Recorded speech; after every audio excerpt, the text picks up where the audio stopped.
Hola mis queridos, ¿cómo estás, mi amoricia? Hello my kittens, how are you? My name is Allison, and today we are playing Nancy Drew Labyrinth of Lies Collector's Edition, or as I like to call it, Pre-Order Edition. And I'm just saying that because the only way you can get the Collector's Edition from Her Interactive is to pre-order it.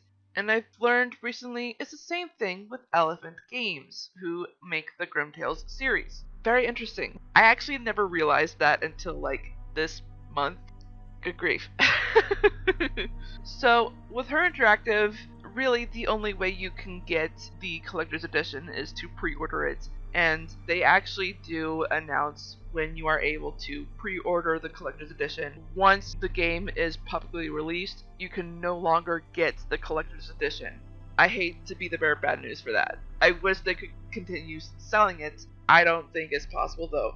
And considering they are now using the Unity engine, which I don't know if they're still going to use it for the next game or not, who knows? We'll see. Let me tell you what is on that Collector's Edition, because it mainly depends if Nancy has a cell phone in the game. And in this game, she does. What you get on the cell phone for the Collector's Edition is the phone charms, mini games, and if you're lucky, random texts from a certain someone. That certain someone is usually Ned Nickerson, who is her boyfriend, or as I like to call romantic friend. Bit of a pet peeve of mine because of the book series Nancy Drew. Yes, that's right, I said book series. Her Interactive likes to base all of their games off the Nancy Drew book series, which started in 1930. Yeah, the book series is that old. And what's really interesting is that the original company, which was Gross and Dunlap, the owners are now Simon and Schuster. How that happened is, well, it's not complicated, but it's just a bit of a mess. But both companies, what they like to do is reset the series. And when I mean reset, they start over from number one. And they either do the same books, or they just go off with new stories. And if it's going to be the same books, they revise it, or they try to make it more modern and whatnot, as well as new, fresher cover arts. The reason why I'm saying this is because the book Labyrinth of Lies is based off of is called The Greek Simple Mystery number 60 from the original series. And I gotta tell you, from my research, I found 6 different book cover arts. Mind you, 2 of them are kind of similar, with like a different coloring around it, but still it's different cover art.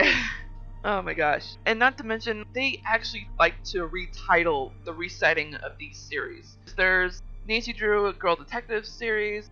I know there's Nancy Drew Ghost Detective series, and that one is actually a special book because it has multiple ghost stories in one. I can't remember what the others were called.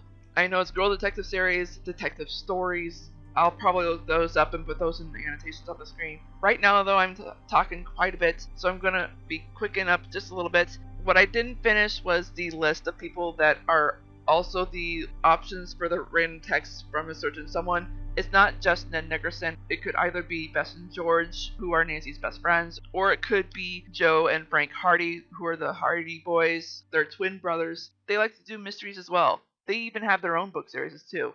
That's aimed toward the boys, the men, but really both detective series is for everyone, in my opinion. It is not gender specific. I think it was at the beginning, but it's not anymore, because almost everyone at any age is welcome to read these books, especially since the older people are trying to get their children, their friends, more into the series, and it's just become such a wider circle.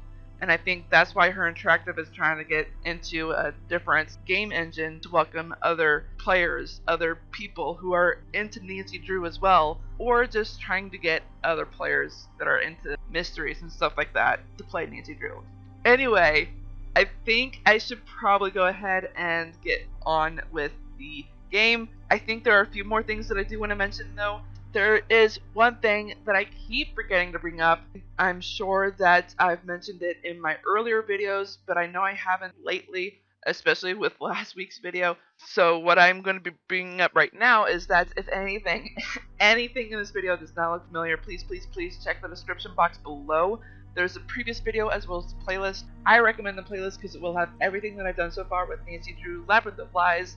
And the other thing that I want to mention is that with every Nancy Drew game you get to play, when you hit new game, you get 2 detective levels that you get to choose from. and those are Amateur Sleuth and Master Sleuth.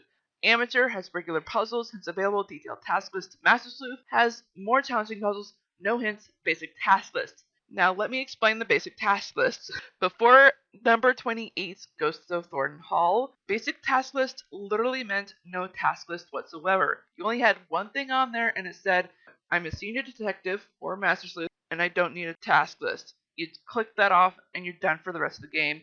You can't ask for your friends on your cell phone for help either. Boy, that's difficult for me. But I can confirm after they added the new interface for game number 27, Deadly Device, but there were two features they didn't add until game number 28, Ghost of Thornton Hall. Anywho, basic task list now means you actually do get a task list. Simple, basic tasks. There are no hints attached to it. And I do want to explain the two features that you get now with the new interface. One is the fast convo, and the other is actually attached to one of the awards. And that award is the spoiler-free achievement, and the feature is the hint system.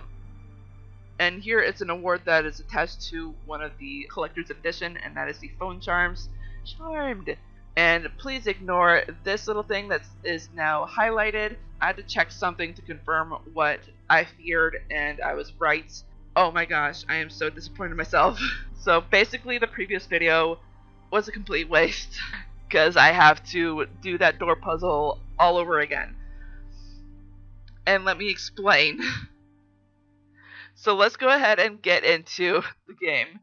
But instead of opening 15, we have to open 14.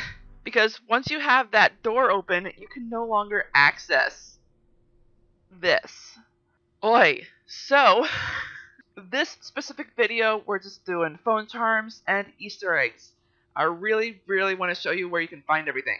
Right now, we can't get out of this area of the game because, one, we don't have the lift remote to get out of the underworld, so we have to use this door. Unfortunately, we need to use the Greek alphabet, which we do now have, because we went all around using those plates, having paper and charcoal, which the charcoal is now gone since we have the alphabet now.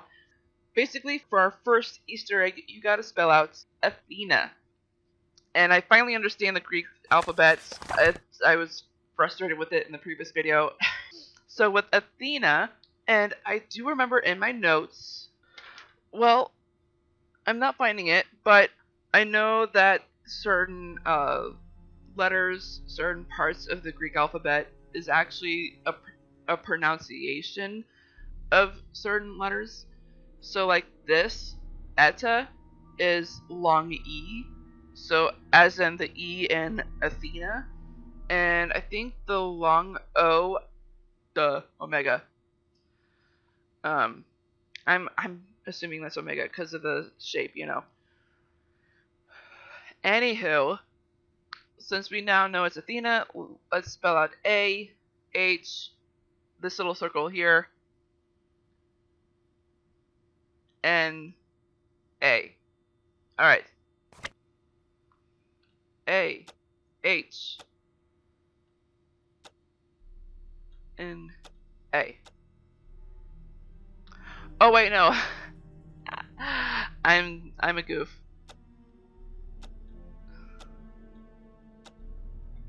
There we go. And there's our Easter egg. Alright, now let's get out of here.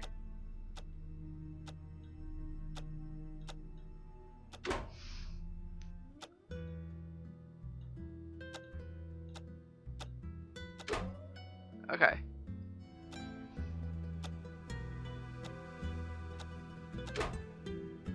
Frickin' heck. Okay.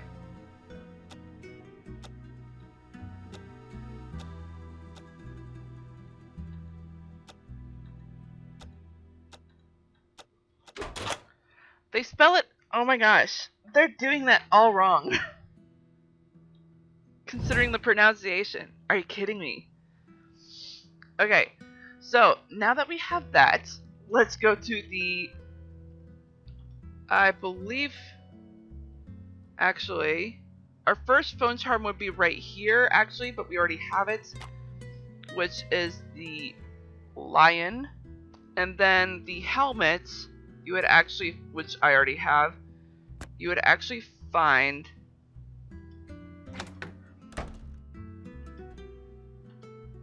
right here. I don't think we can do the last Easter egg just yet.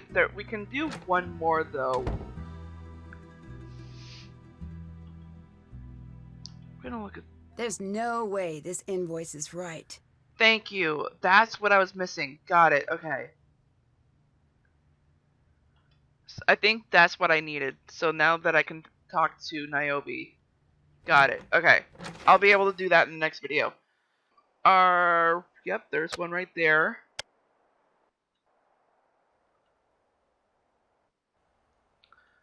And Grigor is still gone. There's a phone charm right here. And I don't know if I pointed this out. Yeah, I forgot to pick something up down here. Check this out. Greek Mythology, the Great Books Initiative. Yeah, Tartarus and the Underworld. Yeah. We're gonna read that in the next video. Oh, but there is one thing that I do want to show you. I don't think I ever explained it. I probably did. See this hook here and the notebook? That is actually a nod to another Daisy Doo game, The Creature of Kapu Cave. I highly check it out. A lot of people don't like it simply because it's too short or because there's too many puzzles. I simply like it because you can take your own pace with it. You don't have to race, you don't have to like compete with what's going on in the game. So Niobe was there at the statue, right?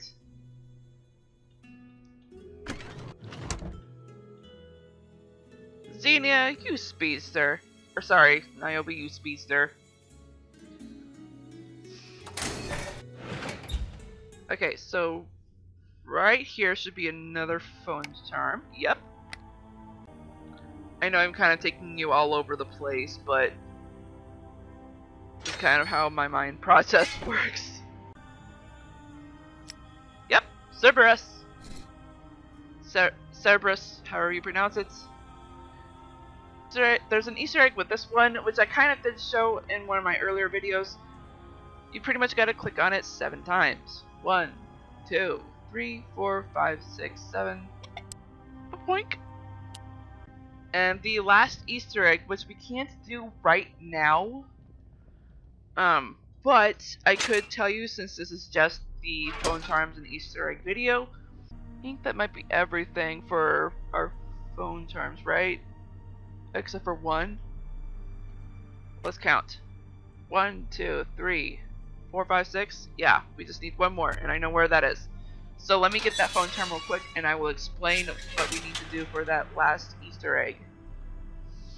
Because I know we don't have the item that we need to get it.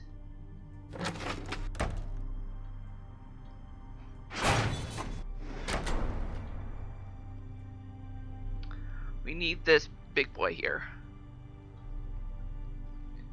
But our last phone charm is simply right here. Hey ya, big little boy, little vulture. Boop boop.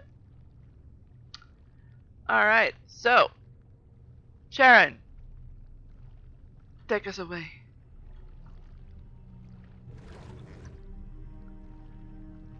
Basically what we gotta do is use the black light that I showed you on the lantern right here. Since we are basically at the end of the video, since we've already done all the phone charms and the Easter eggs right now, I will show you what the fast combo is. What now? It's these 2 arrows right here. So I am going to ask her this question simply because we kind of do need to find out if it is her workshop. But these 2 arrows are basically what you can do to fast forward a conversation. My suggestion is to use it only when you're already familiar with a story, I suppose, or if you're just, out of your mind with a story and you just don't care about it and you want to skip it. Uh, but it works both on the character you're talking to and Nancy as well. So let's check this out. Is this workshop yours? We need to use props for the show. We're pretending they're actual statues and artifacts, because we can't use the real things. All right. So you may... No! No. Not fakes. There's a process in place. The last thing the museum wants is confusion about what's real and what isn't. Yeah. And so I'm going to reuse this conversation and move it to the next video so that those who aren't watching this video will know what I am talking about, both with the fast combo feature as well as this conversation as well, because that conversation is kind of important to the story. Well, not kind of. It is important to the story. I'll let you go. Bye. Okay, so the last thing I need to tell you before I end the video is basically the hint system, and I can basically tell you that wherever, basically, because the hint system is referring to this task list right here. So I'm not gonna clear anything on the task list simply because it's the Easter egg and phone charms video. Basically, the hint system are these question marks. Anyway, I probably should get going.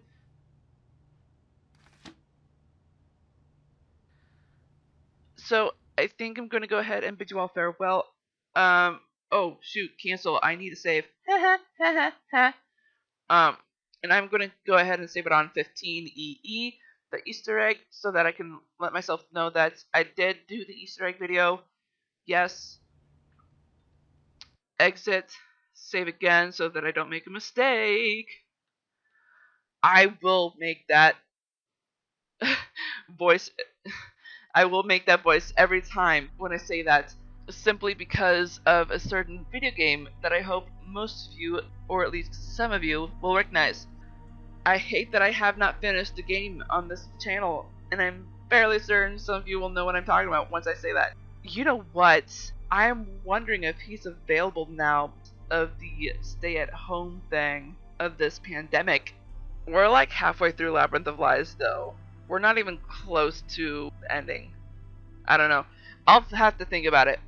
Anywho, there's one thing that I did forget to mention at the beginning of the video. Of course, I would have said anyway that I was going to explain it at the end of the video. Let me tell you more about Greek Symbol Mystery number 60. That is the book this game is based off. And I will be saying the book title a few more times just so that I can show you all the different book cover arts that go with it. So the Greek Symbol Mystery is basically about Nancy and her dad. I think her dad goes to Greece with her. I can't quite remember. It's been a while since I've read the book, because I actually do not have a copy myself. Actually, I'm going to point that out later.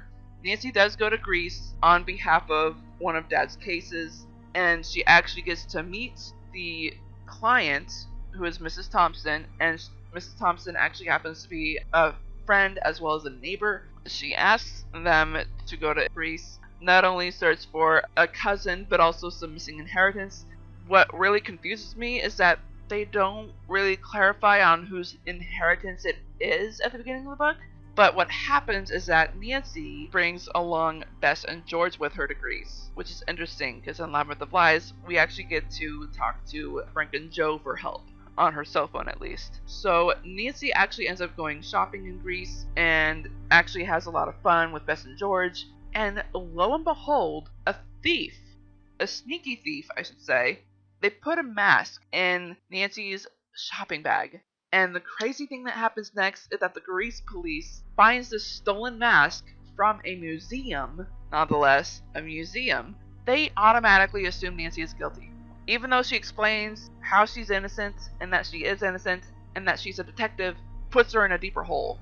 They don't accept it, they just automatically assume she's guilty. They ignore everything she says, and just, they put her in a path of saying she is part of this thief gang that's been going around of doing other criminal activities as well as stealing masks and stuff like that from the museum and all that kind of different junk.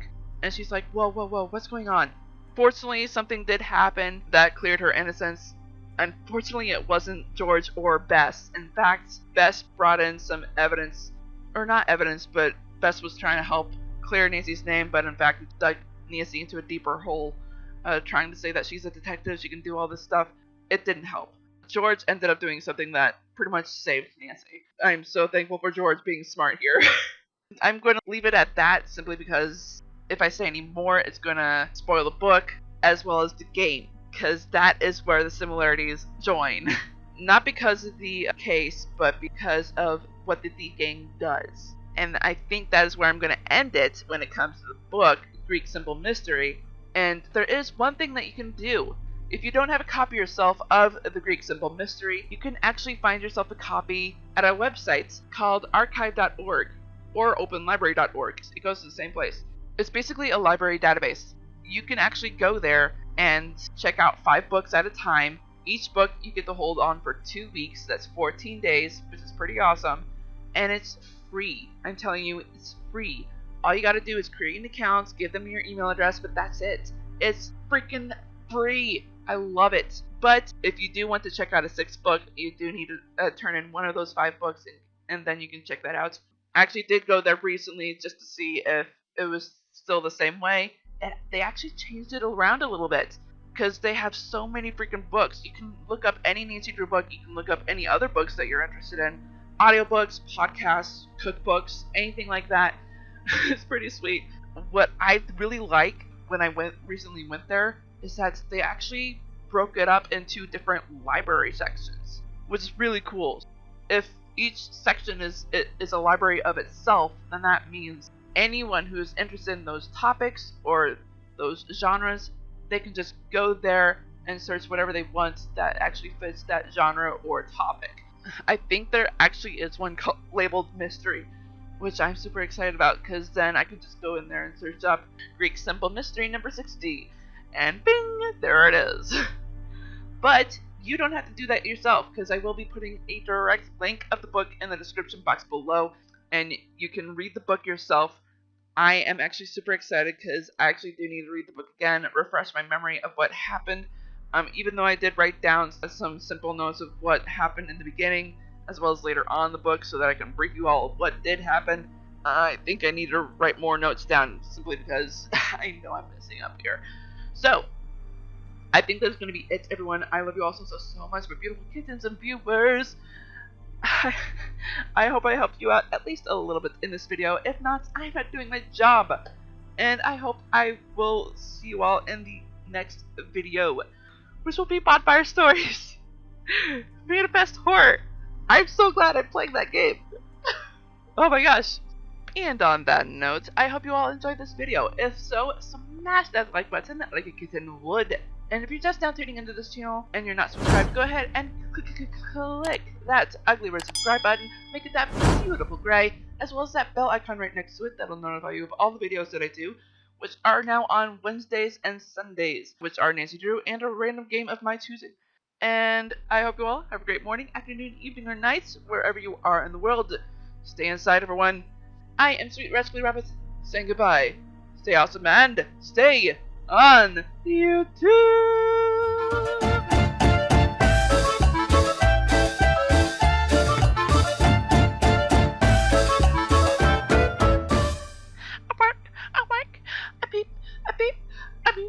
I'm a beautiful, a bouncy baby rabbit. Boing, boing, boing, boing, boing.